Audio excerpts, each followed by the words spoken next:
I'm here right now at Ateneo, here in Regis Center, and Ateneo is just right there. Oh my god. It's so danas in here. Like, this is so danas. Pabalik tayo sa isa na namang entry na pag tumawa ka, Talo ka. hashtag Danas Edition. So, panoorin namin yung mga sinid yung TikTok tungkol sa hashtag Danas na trend. So, papanood na namin ngayon kapag tumawa kami, bawas ang 3 buhay na meron kami. So, manonood na kami nung unang video. One, go! Sinong mabalad? Sino ang kawawa? Kami bang halos ang buhay ay inialay sa bansa? Ay, hindi ako tatawa. Mas mahusay. Magaling sila kumanta, di ba? Mas mahanga kasi natatawa. Pero yun nga, like ko nakita yung hashtag Danas trend na yun. Yung audio na yun, lagi ginagamit sa mga video. Lalo sa PUP, no? Oo. Lagi ginagamit. Ito, ginamit. Pero alam mo, parang naisip ko nga doon na yung paggamit, yung pagbabahagi ng karanasan na gamit yung hashtag Danas, tsaka yung audio na yun, lalo yung audio na yun. Parang, alam mo yun, doon nga sa pagbabahagi ng Danas, merong relatability. Lalo din sa mga taga-PUP, taga-SCC, gano'n. Na kung nakita nila, may nabubungog na yun. Kasi pamilya sa kanila yung karanasan na yun. At dahil doon, dahil nga sila yung scholar ng bayan, itong bayan na hinaharayan ng scholar, ay bayan bilang kolektibong pagdanas. Bilang bayan, bilang mga estudyante, meron silang iisang, pwede na iisang, pero meron silang yun nga, collective na nararanasan na makakapag-relate sila sa isa't isa. Karami sila sa mga paghihirap nila sa sa buhay o sa pag-aaral, gano'n. Okay. Ang 2, 1, go! Sinong mabalad? Sino ang kawawa?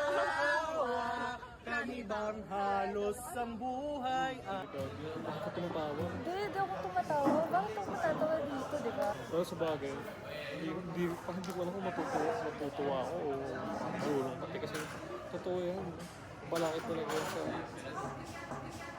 Parang tayo nagsusumikap ng nag-aaral. Lalo na yung mga sa SCC, public school. Pati ako nung high school, naranasan ko yun. Hindi biro yung ganun, mga balakit. Kaya, pero dahil nga, di ba, humorous din. Pag nagamit dito yung hashtag Danas, yung kanta palalo. Like, dahil doon, parang may nangyayaring idealization na naro-romanticize hanggang sa mga hashtag Danas. Nakikita siya bilang funny, parang dapat relate ka doon, kasi parang trend, dapat relate ka doon. Dapat mag-film mo rin yun. Parang nandun ka sa quality ng resilience. Oo. Kasi parang yung hashtag Danas yun, merong resilience na merong dapat. Kahit parang realidad talaga yung pinapakita. Napakita talaga dito realidad ng mga nararanasan nila at yung sa resilience na yun, parang na-feel nila siguro na dahil araw-araw naman nila ito nangyayari, wala din silang magawa kundi parang pagpatuloy na lang. Tsaka ano nga diba yung sa grade school, parang wow, Lasales ko ba? So kana, Parang kailangan, parang nagkakaroon ng pressure na dapat in ka dito. Oo. Kahit hindi naman talaga magandang realidad dito na.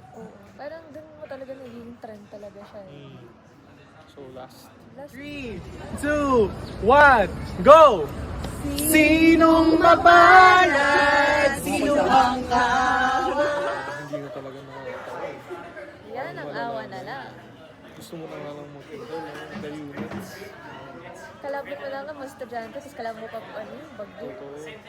Tsaka ano, kung tutusin natin, hindi naman bago yung itong pagbabahagi ng Danas na to.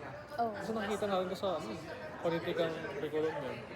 Pero parang kaya sa Pilipino natin, sa Pilipino Mga pagkasalaysay ng pag-aabuso ng Espanyol at yung paghihirap ng mga katutubo. At parang meron din satirical na atake dun. At dahil nga parang may pagbabahagi, pagkasalaysay ng karanasan na yun, meron din imahe ng mga katutubo ng kolektibong pagdanas yung pangalan. Pinapakita nila yung kolektibong pagdanas na yun. Pwede siyang maging positibo, pwede rin siyang negatibo kagaya na nakikita natin sa danas na to, na puro to mga nahihirapan sila ng mga pangyayari. So, yun lang para sa ngayong episode. na pag tumawa ka, Talo ka. hashtag Danas Edition. Hanggang sa muli. 2, 1, go! Sinong mabalad? Sino ang kaawa? Kami bang halos ang buhay ay inialay sa bansa?